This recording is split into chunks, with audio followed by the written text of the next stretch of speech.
You're listening to the Waypoint TV Podcast Network, brought to you by Academy Sports and Outdoors. Hey everyone, this is Captain Steve Roger from Into the Blue TV. And as soon as I feel a little break from this heat, I know that hunting season is upon us. Actually, the first time I ever went hunting, a buddy took me. Wasn't my father or my grandfather. In fact, I took my father on his very first hunt. Well, Academy Sports and Outdoor Stores has everything to gear up for the field for less. Plus, you can shop a wide selection of ammo, shotguns, deer corn, rifle, feeder, game cameras, camo, and more from the brands you trust. Text HUNT24 to 22369 to take $20 off a $100 purchase when you shop hunting supplies at academy.com. Need a hunting license? Pick it up in store while you're shopping. What's your favorite hunting tradition? Is it going out on the family land? Maybe the woods where you used to build forts when you were a kid, you know? You just get outdoors. And do you go out with your buddies? Maybe that first time hunting with your grandfather. I mean, those are the memories that last a lifetime. Well, hunting season is finally here, and Academy Sports and Outdoor Stores has everything to gear up for the field for less. And when you go to Academy, you get to shop a wide selection of ammo, shotguns, rifles, feeders, game cameras, camo, deer corn, and more from the brands that you trust. I mean, to me, nothing sounds better than all that.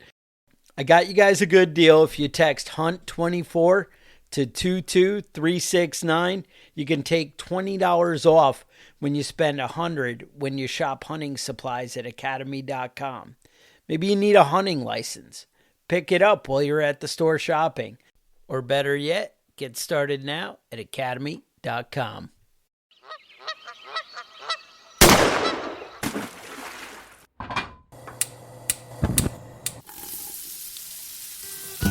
Join Justin Townsend and the Harvesting Nature crew as they explore the world of cooking wild fish and game while sharing recipes, tips, tricks, and lessons learned from their pursuit of wild food.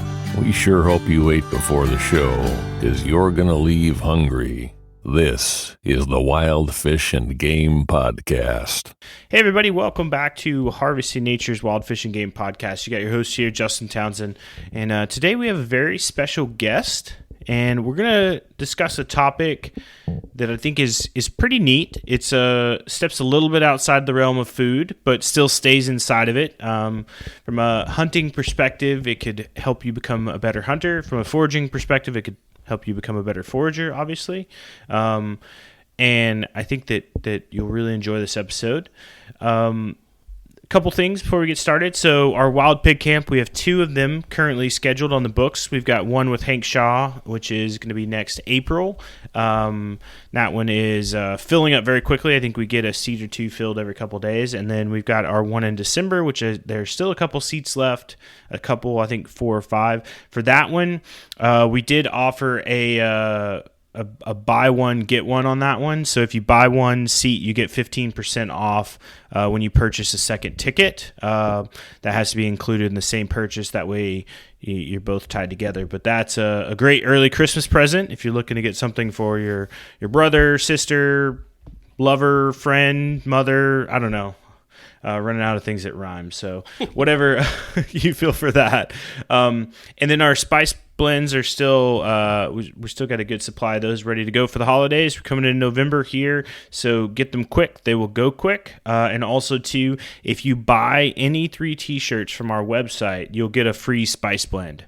So that's a cool little gift if you're looking to buy some things for the family, for friends, whatever. But let's see, in our next one, we're actually going to go deep into a holiday gift guide. So it's going to be a mix of hunting stuff, fishing stuff, foraging stuff, cooking stuff, kind of everything. We're going to do that one live, or try to do it live, so people can tune in and ask questions. We'll queue up everything on social to get the links and schedule for that. But I think it'll be good. Let's see, updates real quick. I'm going out duck hunting this weekend for my first time in Maryland with a group of guys for a military hunt, which should be kind of cool. And then got a little bit of a break here from my studies and going to head out and hopefully do some hunting and some cooking around the house and catch up on some things that I haven't been doing as much of. So, looking forward to a little break for a couple weeks, and it's turning fall. The leaves are turning orange and brown and filling my yard and falling on top of my van and all those great things that they do this time of year. But I'll turn it over to you, Adam, for updates from you.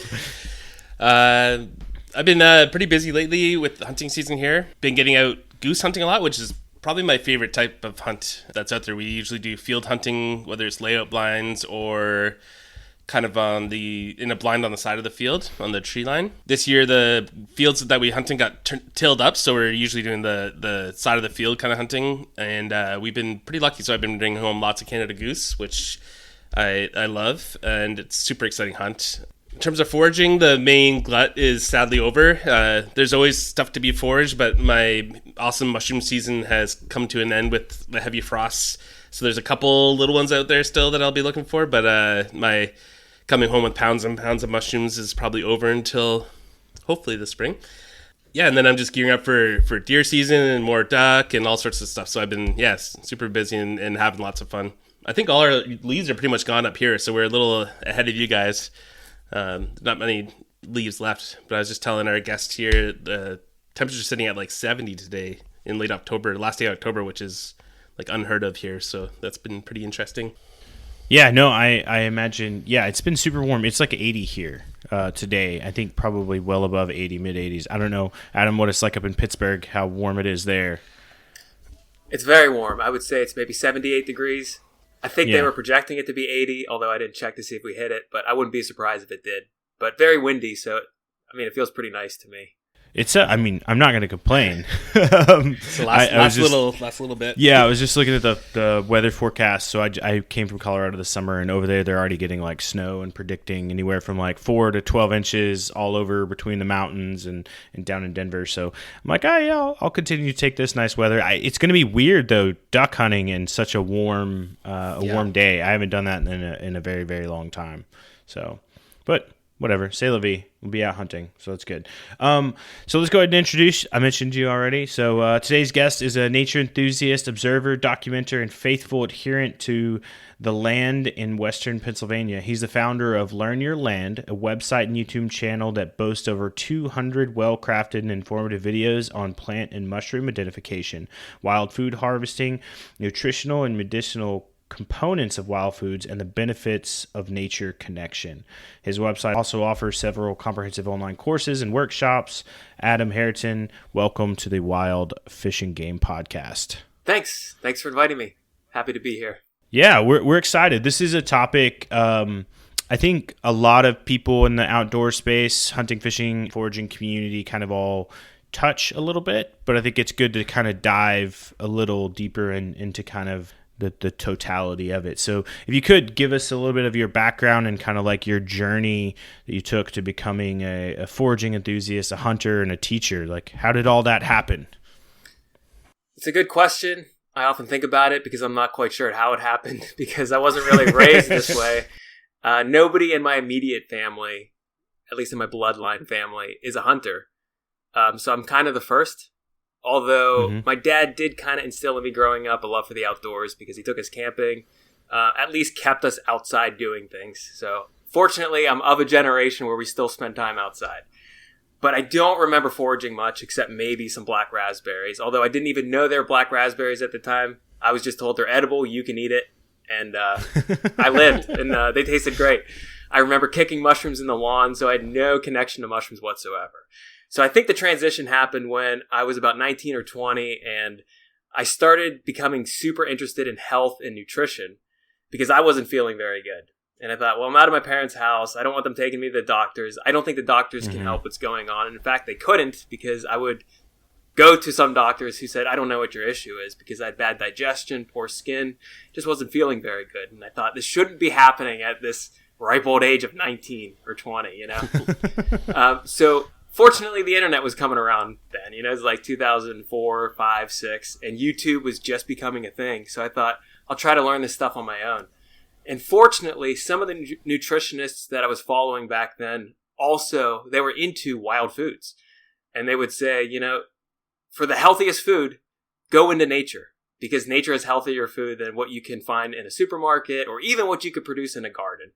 Now, I know they were being extreme in those claims because, I still like growing things and eating stuff that comes from gardens and going to the supermarket. But at that time, I was desperate to heal myself, and I would forage. And luckily, in Pittsburgh, there was a budding foraging community, and it was kind of tied into the health community.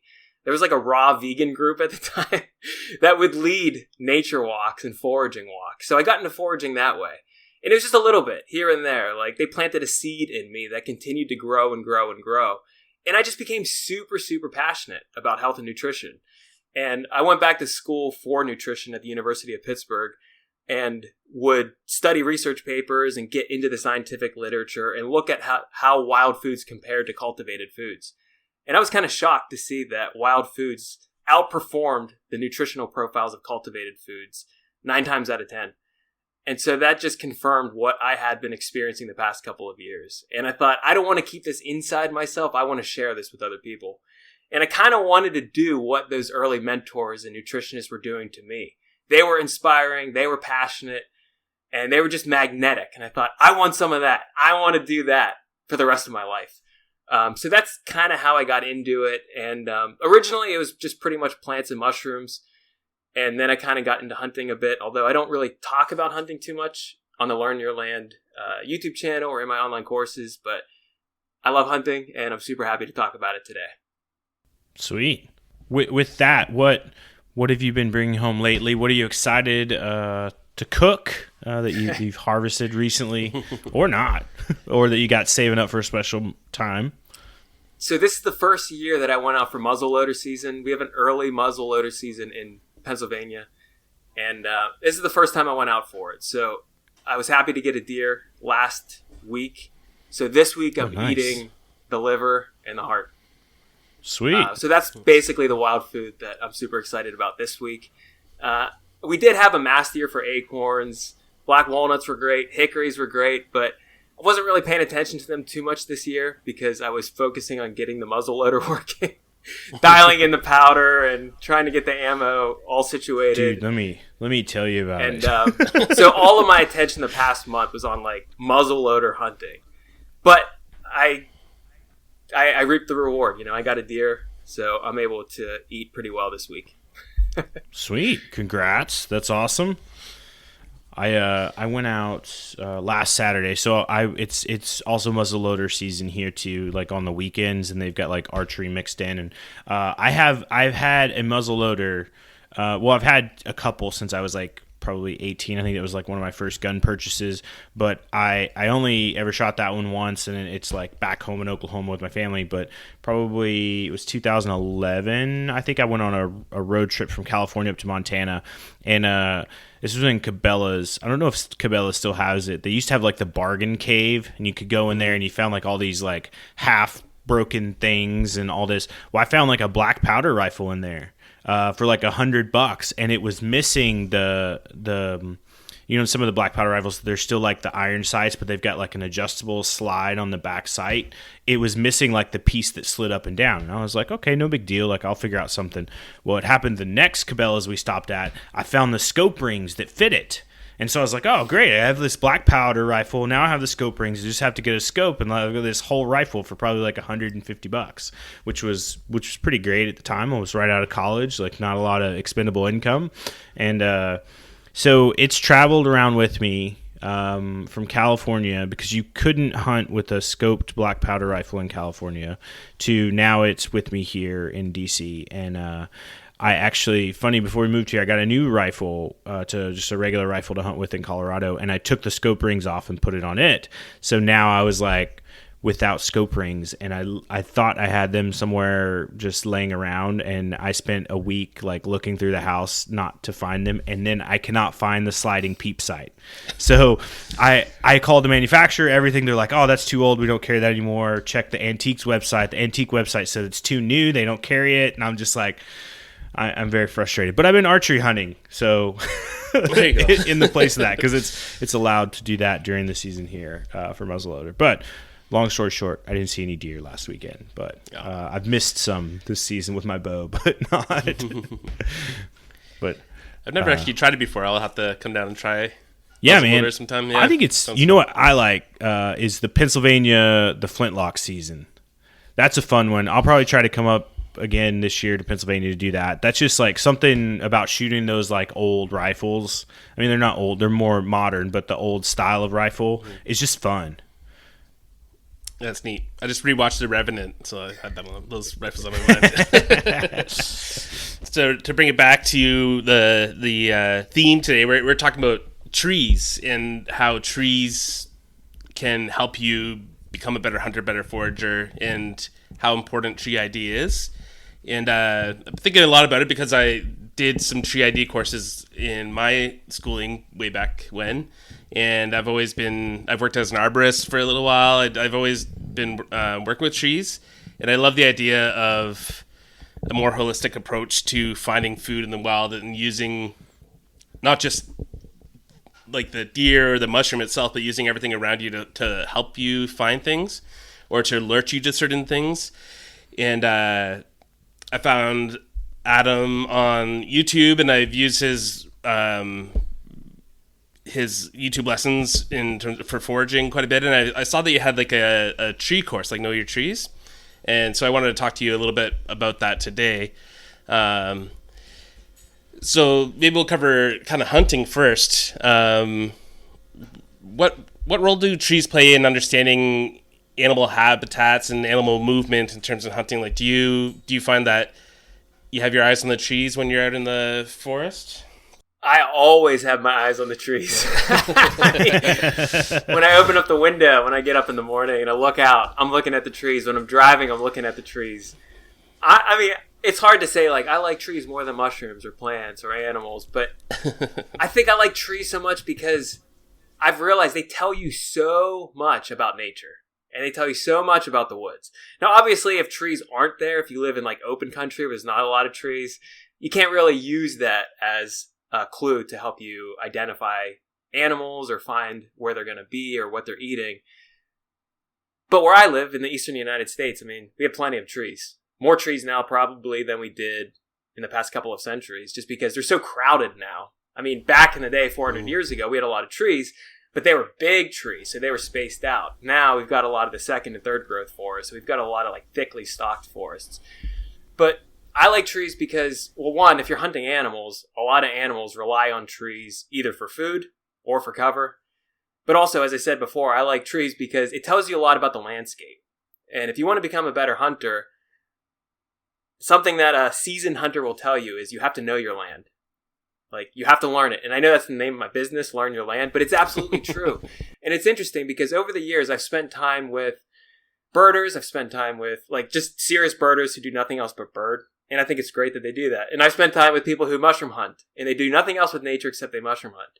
Or botanists who just look at the plants. Or people who study lichens or just mosses. But I've also spent a lot of time with hunters. And the hunters are the ones that will constantly tell you, you have to know the whole entire landscape. They're the ones that kind of put it all together, I think. More so than other people. And even if they don't tell you they're doing that, that's what they're doing. It's like, look, I know you can go out into the woods and randomly just walk around and probably kick up something and take a shot and be successful. But you'll be way more successful the more you know a particular landscape. And a lot of hunters know this. I mean, you study maps, you study topography, you learn to read topography, you get into areas. Rarely do you just go to an area completely blindfolded and just start walking around and expect to come home with the animal of your choice. Now, it can be fun to do such a thing, but people are studying things in advance. And one way to do that is to learn which trees are growing in that area, because trees will tell you about the geology. It'll tell you what kind of rocks are there. It'll tell you about the hydrology, because some trees really like water. Some trees don't need a lot of water, so they grow higher up on ridges. And of course, it'll help you find the animals because, I mean, where I live right now, Western Pennsylvania, it's been a mast year for certain nuts. So hard mast, meaning acorns, and even chestnuts, not necessarily American chestnut, but we've got some non-native chestnuts like Chinese chestnut and sweet chestnut. And that's where the animals are. They're all going to this hard mast. And so if you know where those trees are growing, you have a better chance of finding certain animals that feed on those trees.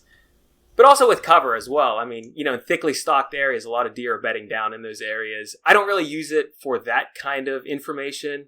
I mostly look at the trees in order to tell me about the topography, about the hydrology, about the geology, and where I might find the animals. Because where I'm posting, like for muzzleloader season, I'm looking at where the apple trees are. I'm looking at where the hawthorns are, more so out in the open. A lot of our acorns have already been eaten, even though it was a mast year. A lot of the squirrels already got to them. A lot of the chipmunks already got to them. A lot of the blue jays already got to them. And a lot of the deer already got to them.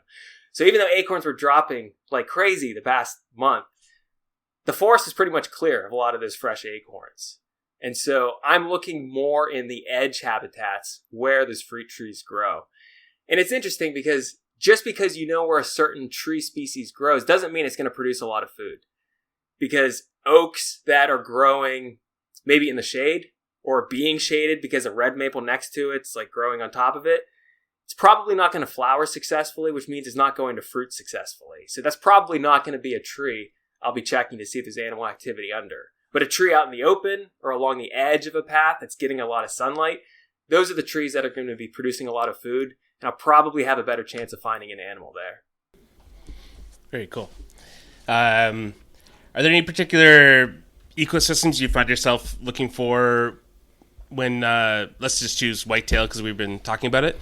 Like I know you're looking for edges and fruit trees and nut trees, but say you had a choice between like a beech and maple forest versus a pine plantation versus a scrub oak kind of area. Would you be choosing one or the other over the other to go hunting for certain species?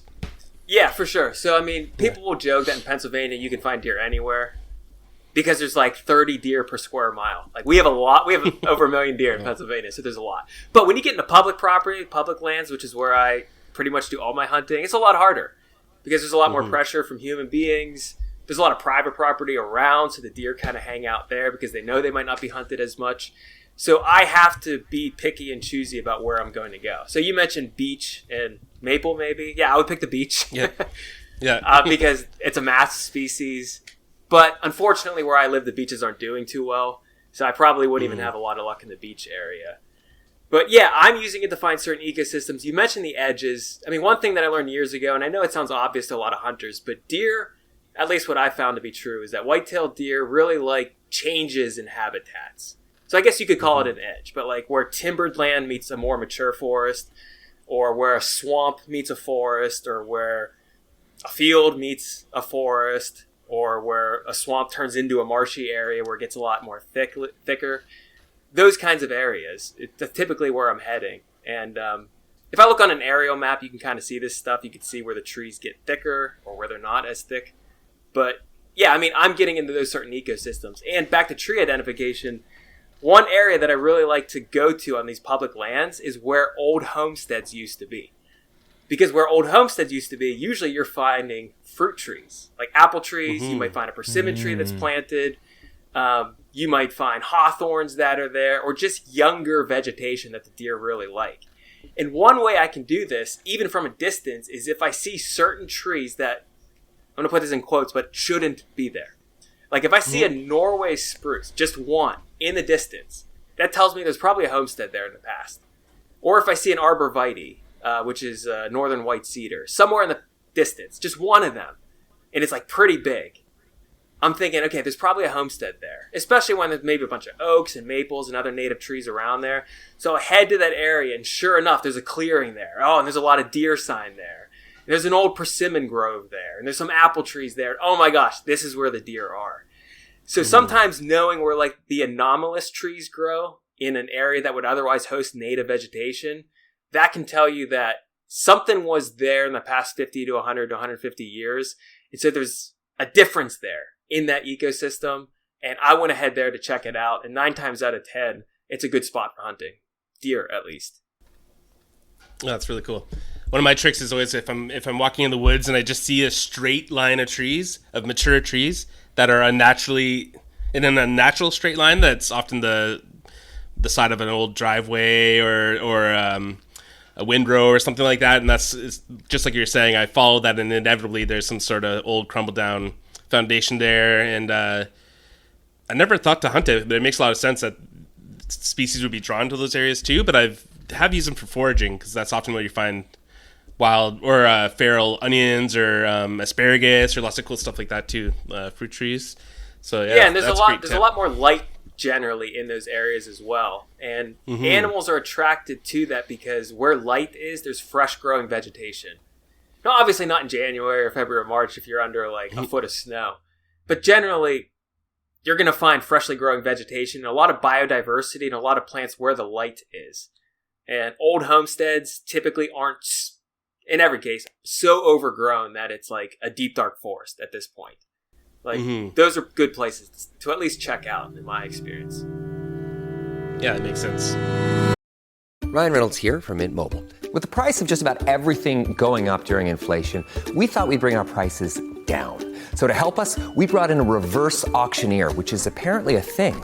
Mint Mobile Unlimited Premium Wireless. How to get 30, 30, bit to get 30, bit to get 20, 20, 20, bit to get 20, 20, bit to get 15, 15, 15, 15, just $15 a month? Sold! Give it a try at mintmobile.com/switch. $45 upfront payment equivalent to $15 per month. New customers on first 3-month plan only. Taxes and fees extra. Speed slower above 40 gigabytes per detail.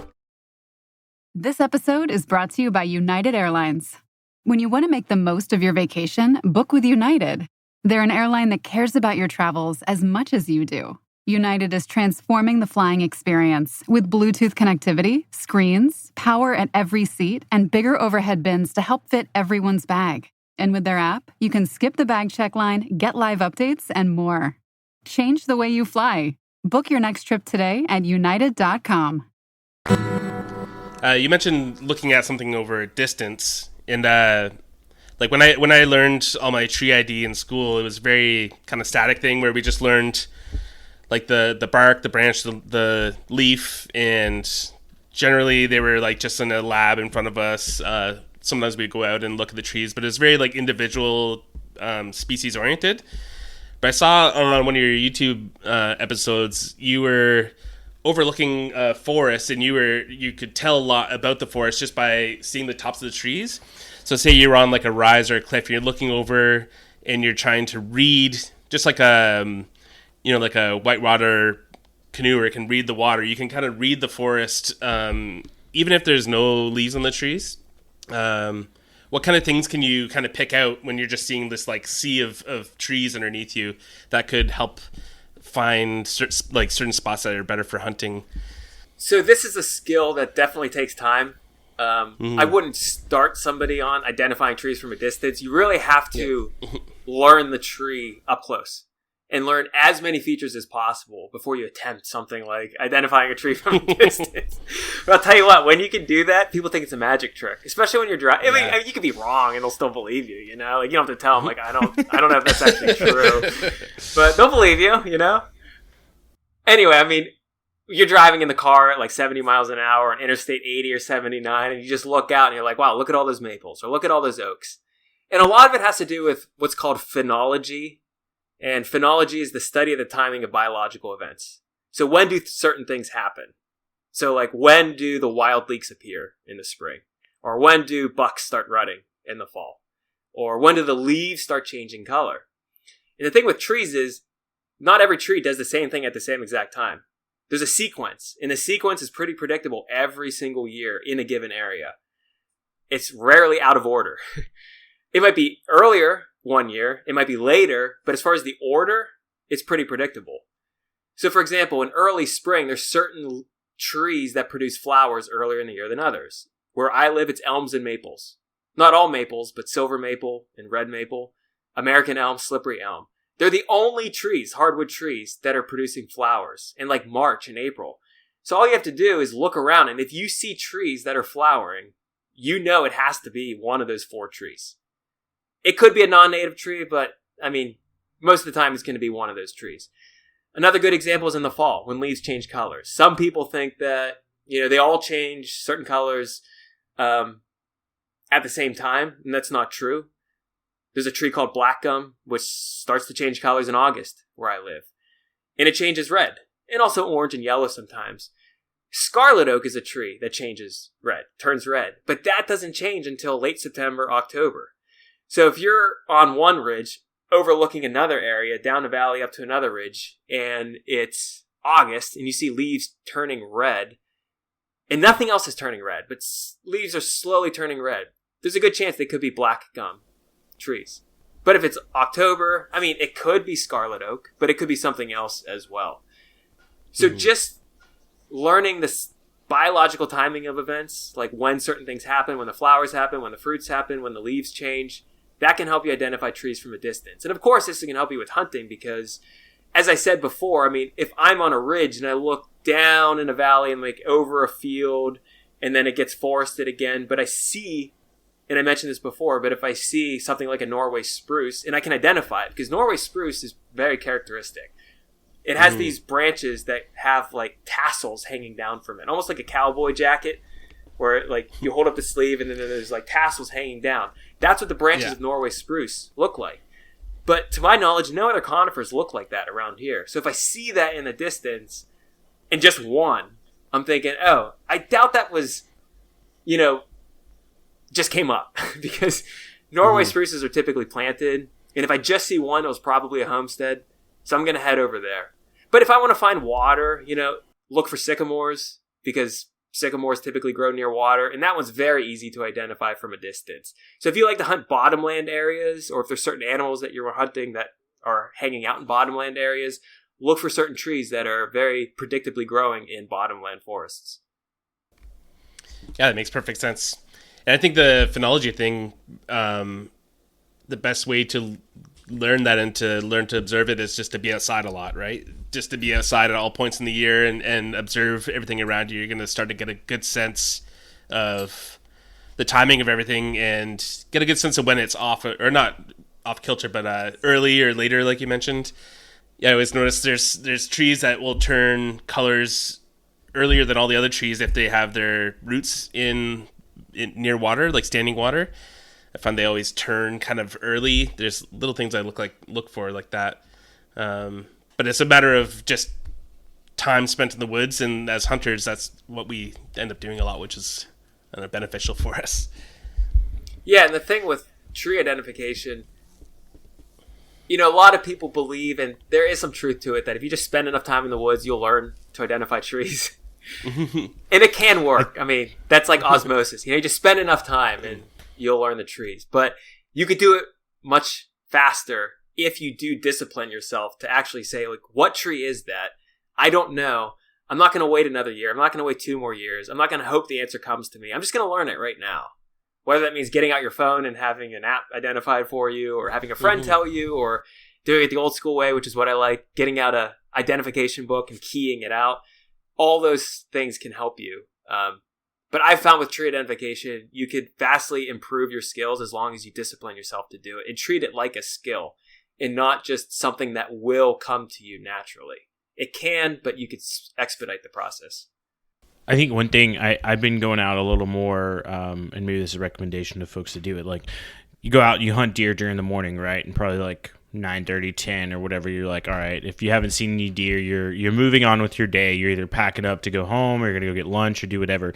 I've been going and like getting my 22 and just going and walking around, I'm looking for squirrels or whatever, but I'm like, all right, and I'll get out my Onyx and I'll mark trees and I'll be like, oh, here's like a row of pines, here's like a chestnut tree, here's like, an oak tree. And I kind of like, I go out with the purpose of like, I'm trying to mentally map out kind of the piece of property that I'm hunting at, which is a piece of public land. But I think it's just by taking that extra step, I'm going beyond my sort of like, whatever 10-acre little spot that I'm hunting, or 1-acre spot, actually, 1-acre spot that I'm hunting, and kind of like trying to get into the forest. But like you mentioned, Adam, kind of with a purpose of like, I want to go out. Oh, there's a creek over here. Oh, these trees are here. Like intentionally to trying to like learn land, learn patterns. And I think it's a good starting point of like, you're already out there in the woods instead of packing up and going and getting your lunch, at a diner in town. Like just go for a walk and just kind of explore where you're at. Definitely. It's something that's, I think, fun with kids too. If you're out with your kids in any sort of natural setting, and it doesn't have to be in the woods because there's trees pretty much everywhere. Learn the trees on your yard, learn the trees around the schoolyard, learn the trees on the boulevard of the street. The kids are always keen on, and I was definitely, maybe I was just a tree geek as a kid too, but I was always super keen to learn all these like cool little things and be able to identify and then show that off to my friends too. I think it's great for families. We go down a rabbit hole really quick. Like if we're out for a walk and I like pull out the app to like ID mushrooms or ID trees or plants or anything, then it turns into like, Dad, what's this one? Dad, what's this one? Dad, what's this one? And they get super into it, which is awesome. It's fun. But you're totally right. They're like they get into it, and then I know my daughter does this. She goes and talks about it with her friends, and she may be 100% wrong, like you mentioned. Like, oh, yeah, that's a whatever tree over there, and everybody's like, oh. So yeah, the one place you don't want to be wrong is when you put a YouTube video out and you misidentify something, because everybody will let you know, and then you'll get discredited very quickly. No, nobody comments when you're right, but when you're wrong, it just opens up. Yeah, we've had a couple, or even not sometimes even wrong, but just differing. There's different ways to do something, and people, jump down your throat. It's interesting. And they're tearing your horse news article apart as we speak. Yeah. So Adam published BLM. I don't know. State of Wyoming published a study on sage grouse habitat in Wyoming, and they use like some BLM land and stuff. And their theory is that wild horses are what is causing the decline in sage that's decreasing habitat. Right? Am I summarizing it right? Yeah, for sage grouse. Yeah. I don't know if this found itself on a wild horse website or what, but people are like coming unglued at the fact that the wild horses are responsible. I think it's up to probably close to 10,000 views in the last like 4 days. So it must have landed somewhere. And there's a comment about every 20 minutes. And a lot of people are upset that we could even insinuate it's horses. But also to the fact that there's, it's the greedy cattlemen of Wyoming that published this study. So it just shows you. You could comment a million good things, but that one thing that people disagree with. So back to you. Know your trees. Know your trees. Well, let's switch gears a little bit into foraging. So we talked about kind of some ways you can use trees for hunting. How does seasonal tree knowledge enhance your foraging opportunities? I imagine it's a little more. There's a lot of things are tied more to individual trees than hunting wise. Yeah, I mean, I guess I could give you the same answers. Number one, well, I guess slightly different, but one of the answers is the same. So one, food comes from trees. Like, I'm sure some food that you ate today came from a tree. But two, learning trees helps you learn ecosystems and tells you where certain foods might be. Because a lot of foods, if we're talking about foraging, it's either plants or mushrooms. And a lot of plants and mushrooms grow in areas where certain trees grow. This is especially true for mushrooms. And I mean, most mushroom hunters listening to this, if you have like a big mushroom hunting community, they're probably like, oh yeah, we've heard this over and over and over again. But if you don't know this, it really, really helps to learn your trees. And I actually think back in the day when I was getting into mushroom foraging, that's why I started learning trees. Or actually, that's how I started learning trees. Because if you want to find morels, you're told to look for elms, or ashes, or tulip trees, or other trees. If you want to find reishi mushrooms, where I live, look for hemlock trees. If you want maitake, look for oak trees. So you kind of have to learn those trees if you want to find that kind of food.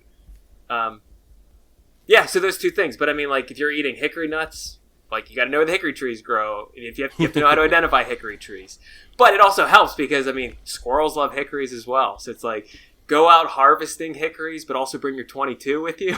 just wait for a little bit. Because where I live, that's like the number one food in September and October, maybe even November. I mean, hickory trees, specifically pignut hickory trees, but also shagbark. I mean, you could just spend all day there and just watch the squirrels come and go. Black walnuts as well. I mean, a lot of these mast trees that animals are eating, they're 100% edible for humans. 100%. It's just some of them you have to process. Like, you can't just bite into a black walnut that falls off the tree. You got to get into the husk. You got to get into the shell. You got to clean it. You got to dry it. Like, there's a lot of work involved. And I don't know how squirrels do it, but they do it, and they're experts at it. Acorns, I guess, are slightly different. They just have that thinner shell around it, but they're loaded with tannins. So unlike a black walnut, which has such a thick exterior and like these dyes that make it almost formidable to get into, acorns are like the opposite. Very easy to get into an acorn. However, once you're in there, you can't really eat a lot of them raw because they're just way too astringent and there's way too much tannins in them, so you have to process them. But that's what I'm doing. I mean, I forage a lot from trees, whether they're shrubby trees or whether they're mature trees. And they probably comprise like over 50% of the wild foods that I harvest. I would much rather eat, I think, nuts and fruits than a lot of greens. But that's just me. Yeah. That's just me. I like greens, but I like calories too. And there's a lot more bang for your buck coming up a tree. There's a lot more to it. Yeah. You just get a lot more out of it. I know it's a lot more work because a lot of greens you could just like nibble, like a grazer just walking out there and just eating things. I typically treat greens like a trailside nibble. I don't bring a lot of greens home. I'll snack on them when I'm out there, except for maybe ramps and some other things as well. I'll bring those home. But the things that I'll harvest like en masse, like bulk, the fruits, and a lot of them come from trees. That makes sense. And then nuts are great too because you can store them for a long time. Like black walnuts and acorns, I think once you prepare them properly, you can store them for a year or two. Which is most wild edibles just goes bad so quickly. Or not just wild edibles, but like produce and different things like that can go bad really quickly. But to have a huge cache of nuts that will give you calories and taste great over like months and months and months, it's a great thing. Yeah, but even like I mentioned how trees can help you find mushrooms because where certain trees grow, mushrooms grow. And I also mentioned that for plants. So an example is like if I'm foraging native mustards in the springtime or spring beauties or even wild leeks, I'm typically looking in floodplain areas or the slopes leading down into floodplains or those terraces above floodplains. And to find those from a distance, I'm looking for elms, which flower early so they're easy to see, or I'm looking for sycamores that tell me where the water is. I'm looking for sugar maple. I'm looking for black maple. Looking for ashes as well. So even from, if you're on a trail just way in the distance, I mean, you're in a hardwood or like a pine plantation maybe, you're probably not going to find a lot of those plants that I mentioned. But maybe in the distance you see an opening. You see the vase shape of an elm. And you see maybe sugar maples that are flowering at the time. I would go down there and expect to find some of those vegetables that I mentioned.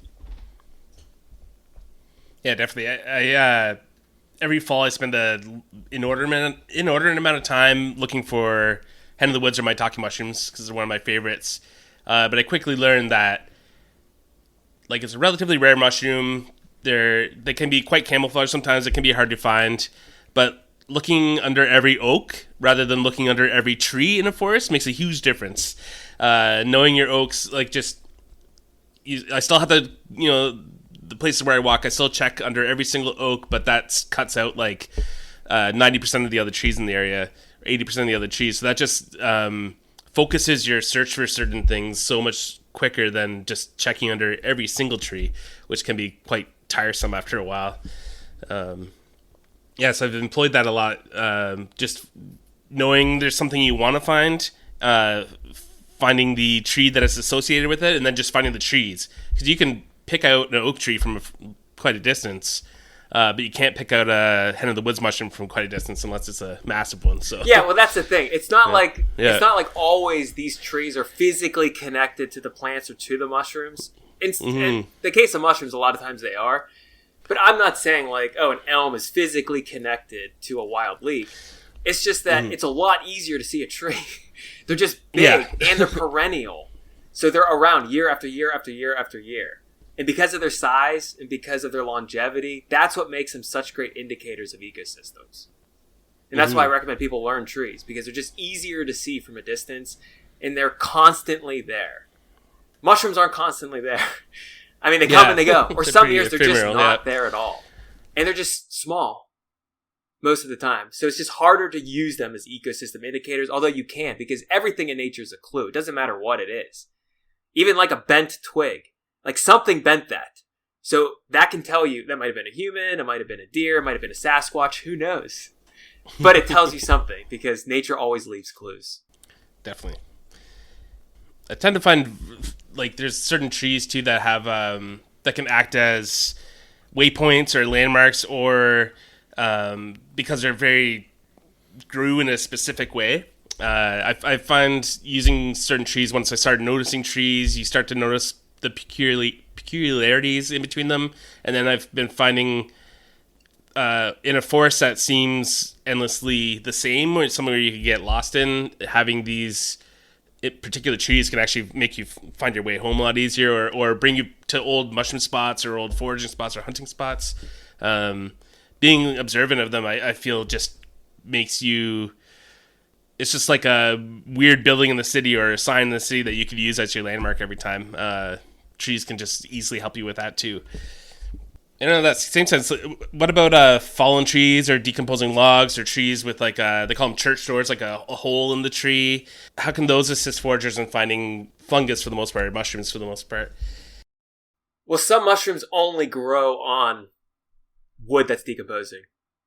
Like chicken of the woods. Well, I should say chicken of the woods only grows on that, because you'll find it on healthy trees, but it's parasitizing it. But in most cases, when I'm finding something like chicken of the woods, it's usually on like a well-decomposing log. So some mushrooms just prefer that. But you mentioned like holes in logs. Is that what you said? Yeah, church doors or holes in trees and different logs. But yeah, so there's a group of mushrooms called Hericium. These are like the lion's mane mushrooms. I don't know why, but I typically find them like in those holes. So I'm looking in those cavities. Those are some of the best edible mushrooms, and they have medicinal qualities as well. So it's like lion's mane, coral tooth, and bear's head tooth. Typically, I'm looking in beech trees or sugar maple trees that have been hollowed out, and you'll just find them in there. And a lot of people would just walk right by, because you can't see it if you're just like walking in the trail. You almost have to like stick your head in them. And sometimes it's just like a gold mine. Like you just found the treasure inside there. And sometimes it's just filled perfectly with these mushrooms that don't have any dirt or debris on them, and they've been spared from a lot of the outside elements. But yeah, I mean, if you're finding mushrooms, certain mushrooms just grow on rotting wood. So if you're passing up fallen trees, you're doing yourself a disservice if you're foraging for mushrooms. But most mushroom hunters, I would say, know that, because sometimes those are the easiest ones to find because they're ground level, and sometimes you have to step over them anyway. So you're kind of getting up close and looking at them. But you'd be amazed, even if you're not a mushroom forager, just how many fungi grow in these fallen logs. Some of them are just tiny, like super, super tiny. Not microscopic, but tiny. And sometimes you'll find a dozen different species growing on a log. Now, they're not going to be big and beautiful like a chicken of the woods. They might be what people call crust fungi or poroid fungi, just little tiny things that look like paint smears on wood or little tiny cups. But all these fungi are breaking down the lignin, the cellulose, the hemicellulose in the wood, in conjunction with some insects as well. But if we didn't have these fungi, I like to say that all these logs would be piled to the moon and beyond, because nothing would be able to break them down. So we have to appreciate these fungi for doing such a wonderful service that we can't do unless we start burning or chopping down these logs. Yeah, it's pretty incredible. I recommend anyone with a little bit of time on their hands just go to find a cool looking fallen log in the woods that's kind of covered in fungi and put your nose on it and just look at all the tiny little incredible life that's in there. There's some really neat looking mushrooms and different things that are growing that you would kind of just blow your mind once you look up close that you can never see from afar. I often find for fallen woods or fallen logs as well that when you're walking, say, on a trail and you see a fallen log, take a second to go look on the other side of it, because I found plenty of oyster mushrooms or different mushrooms growing on the far side that you never would have seen. I think our audience, there's definitely some mushroom harvesters in our audience, but they're mostly hunters. So I think this is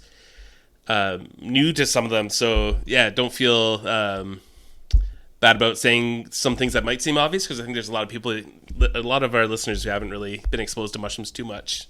Yeah, I'm even just starting to get into them myself. I think coming over to the East Coast, like I spent some time when I was in the Rockies, like trying to figure them out, and sort of like the vastness of trying to find and locate them found a bit overwhelming sometimes. And I had no honey holes here. It's funny because like I got to the East Coast and like almost within like the first few days, I was like sending Adam pictures. I was like, "Hey man, check this out! Like, hey, check this out! Like, we're here. Look at this!" And I think it's cool. But I think they like. We've talked about this so much, so I don't want to beat it too much, but like they all complement each other, right? If you go out, we lean back on this whole philosophy, like never go home empty-handed. Like even if you're out fishing, you're out hunting, like look for the others. If you're out mushroom foraging, take your 22. Like, all these things are just kind of interconnected is like the big grocery store that's outside of our house. So yeah, definitely. There's so many opportunities to find food. If you're already in the forest hunting, there's so much more food out there for you. And if you're already in the forest mushroom picking, there's all sorts of other things too. It's a more holistic approach that I think a lot of wild food enthusiasts should consider taking, just to broaden your horizons, broaden the amount of food you're bringing home. It's just a lot more enjoyable, I find too. On a day you get skunked deer hunting, if you find or turkey hunting and you find a bag of morels to come home with, like that's a lot better than nothing.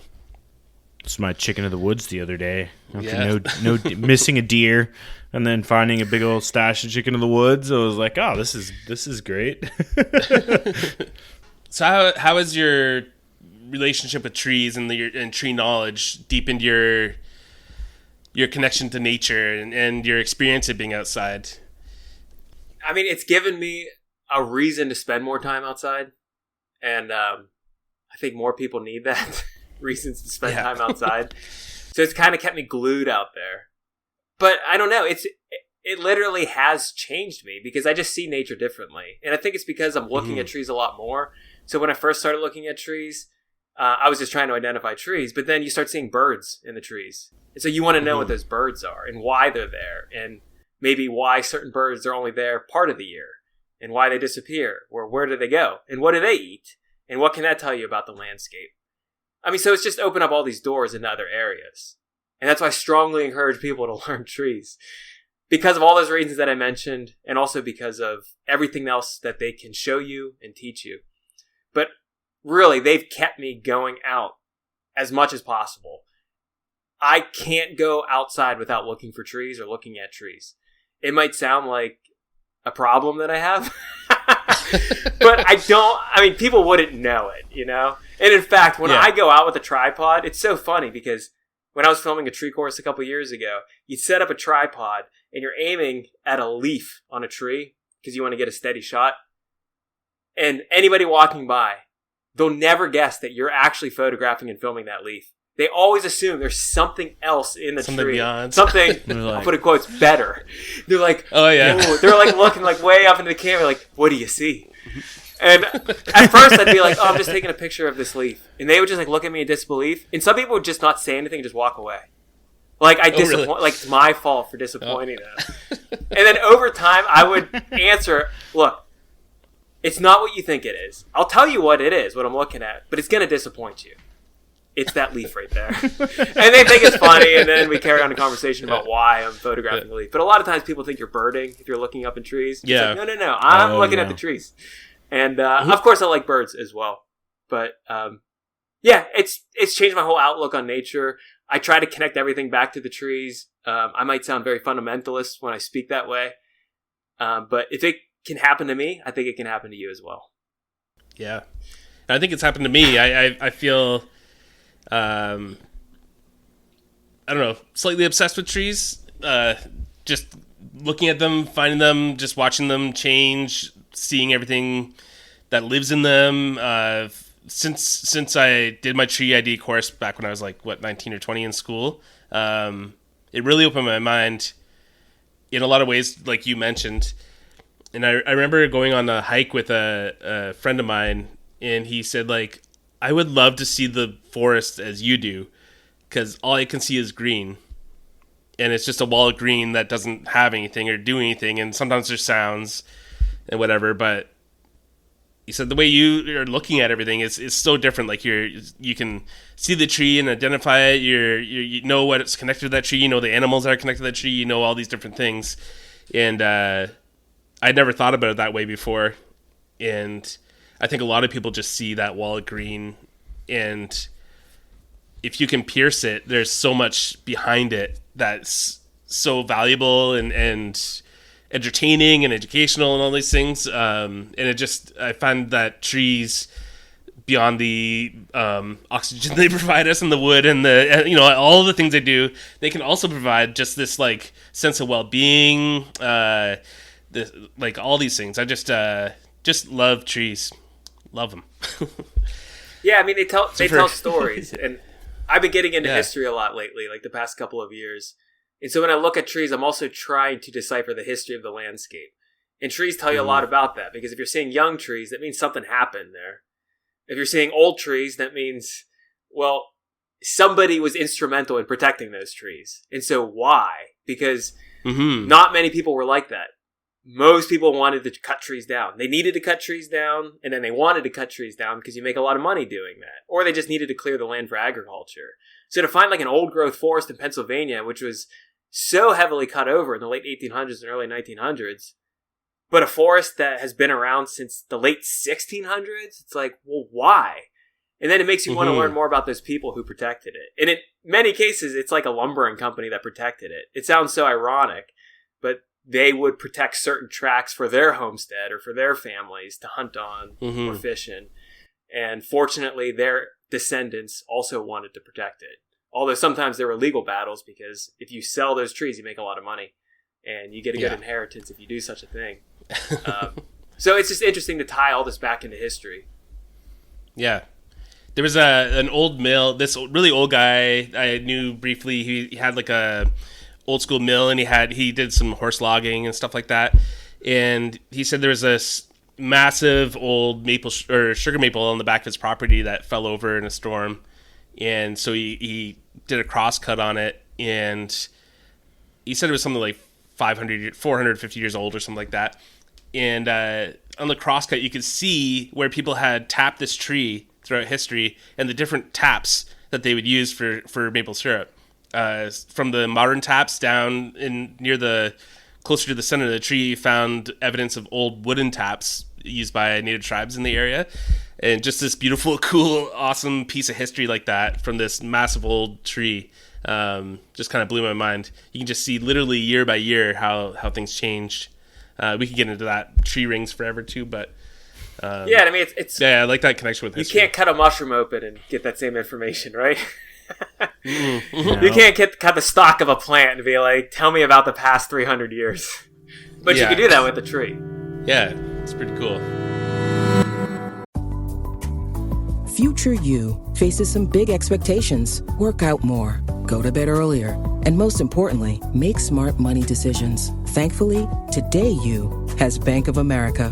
One place with tools and guidance to help balance tasks from budgeting to saving, so you can just be you. With big plans, do more with a bank that asks, what would you like the power to do? Explore our tips and more at bankofamerica.com/futureyou. So, you want to be a marketer. It's easy. You just have to score a ton of leads and figure out a way to turn them all into customers. Plus, manage a dozen channels, write a million blogs, and launch 100 campaigns all at once. When that's done, simply make your socials go viral and bring in record profits. No sweat. Okay, fine. It's a lot of sweat. But with HubSpot's AI-powered marketing tools, launching benchmark-breaking campaigns is easier than ever. Get started at HubSpot.com/marketers.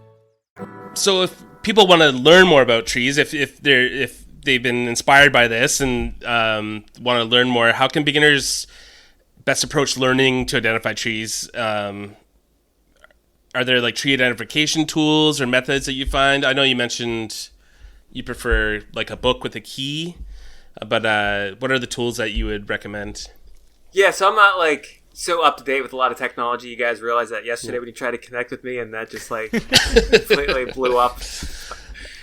Because I don't use a smartphone, so I don't use apps to identify things. I've never used an app to identify anything. But I understand people like doing that. And of course that can help. What I recommend is going out with groups that point this stuff out. And that can be a mushroom group, because when I was going out with mushroom groups years ago, a lot of people knew their trees, or at least they knew the groups of trees. Like they would say, yeah, these are oaks right here. They might not be able to tell you it's a chestnut oak or a scarlet oak or a white oak, but they would say this is an oak, so this is where we're going to find chanterelles. But most nature groups have people in them that do appreciate like general nature skills, and not just that discipline that they're associated with that club. I mean, if you're going out on a bird walk, there are some people that do know tree identification. They might know some mushrooms as well. But I mean, if you just hook up with some groups, go out for some walks, and I know this sounds obvious to some people, but it really helps to go out with people who can confidently tell you that's what that is. And that's what that is, and that's what that is over there. And that's kind of how I got started. And a lot of it was through frustration, because I remember going on a maple sugaring workshop back in 15 years ago. And I was so frustrated because there were people who knew all the trees and I didn't. And I just thought it was the coolest skill. And I thought, I want to know that stuff. How do they even know these are maples? But even going on walks where it instills that excitement and curiosity in you, that can help as well. To just go outside on these walks with people. I mean, I know as I said, there's a bunch of apps. I like books as well. There are a bunch of great books out there. And the benefit of using a key in a book is that it makes you very observant. Because what an app does is basically gives you the answer, and you don't have to do any work. And has that ever worked out for anybody in life? Always being given things and never ever have to do any work. Yeah, I mean, a lot of good things come from doing hard work. And keying out specimens sometimes is very, very hard work. But there's a lot of rewards associated with it, because it makes you very observant, and you pay attention to certain things, and you're exposed to vocabulary that you might have never been exposed to before. And you're comparing your specimen with other species. Because if you use a key, you're presented with different choices. And sometimes you're presented with 10 to 15 choices before you actually hit your choice. And so you're seeing the differences between your species and these other species as well. Apps don't really do that for you. They just give you the answer. And again, it can help, but the people who really, really know their stuff today in my life that I really respect, none of them were trained on apps. They were all trained by mentors. They were trained in school. They were trained with books. Yeah, that might change in the future. I'm sure some of those people exist, but there's just something about people who learn with other people that makes them different. Definitely. And I would say too, you've got a ton of courses on your website that people can go take. Yeah. So I wasn't gonna plug it. I mean, I was gonna tell people. Oh no, let's do it. We're gonna ask you. Let's do it. Yeah. So I do have a couple courses. I have a mushroom foraging course. I do have a tree identification course as well. And you might be saying, well, aren't you giving me the answer if you're just doing this tree identification course? Well, I'm not. I guess I'm telling you what these trees are, but you still have to go out and find these specimens and determine which species it is. But I think it's a pretty good course. It took me about 2.5 years to create. Hundreds of students have gone through it. And you can find that at Learn Your Land. And it teaches you how to identify over 100 species that grow in eastern North America. But some of these species do grow all over the United States. But for the most part, they're growing east of the Mississippi River. And it teaches you how to identify these trees in all seasons as well. So some guides only show you like 3 pictures. I'm spending like 10 to 15 minutes on each tree. Every single season, you're seeing the leaf change colors, you're seeing the flowers, you're seeing the fruits. And I'm teaching you how to use these keys as well so that you could take this information and apply it. Nice. That's good. I did, so I studied in the Master Gardener program down in the Florida Keys. So I had a lot of tropical plants and a lot of tropical fruits and a lot of Florida, southern Florida plants and trees under my belt, but I'm gonna have to look at your courses here to get a better footing under me for some of these northeastern. The Northeast. Yeah. I go to Florida and it's like, what is all this? Yeah, it's everywhere. Yeah. So many different. I was the same when I went from Florida out to Denver, and then going even from Denver up into the mountains and elevation, like the change there, and then from going there to the East Coast, just like, holy smokes. There's a lot. There's a lot to learn. Mm-hmm. Well, I've never taken any of your full courses, but I do watch pretty much all of your videos on YouTube and on the website, and I'll plug you myself and say that I haven't found the better ones out there yet. It's comprehensive, it's calm and relaxed, and you're outside with it, and it's well shot. Because I look for this stuff a lot online, and it's often someone, you can't hear them because the wind's blowing and you can't really see what they're doing, and they might be knowledgeable, but you kind of bring the whole package to it. So I can only assume that your courses are the same way. So I recommend, if people are interested in learning more in becoming a better hunter, becoming a better forager, just becoming more connected to nature, to the ecosystems that you live in, I highly recommend Adam's courses and YouTube channel as well.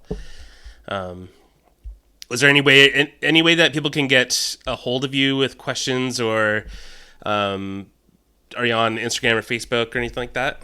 Yeah, so if you just search Learn Your Land, Facebook, Instagram, YouTube, and .com. So learnyourland.com. But there's a contact form, so you could send me an email and it goes directly to me. So you can get a hold of me that way. Cool.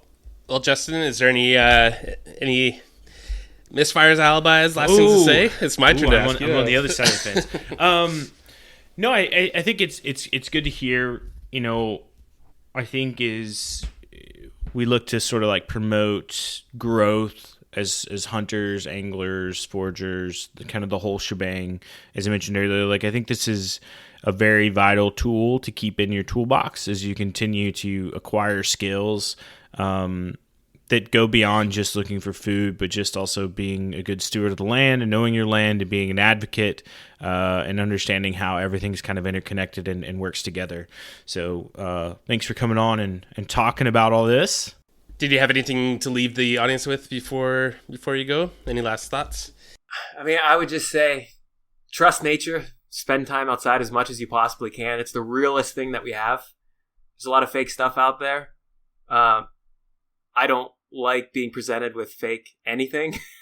But when I go out into nature, I know there are things that mimic other things. I know that's a part of nature, but it's real. That's where truth is. And it took me a long time to realize that. But I think that's why I feel so glued to it. And sometimes it's hard to come out of it. And I know I have to. But if you're looking for truth, spend time in nature. I like that a lot.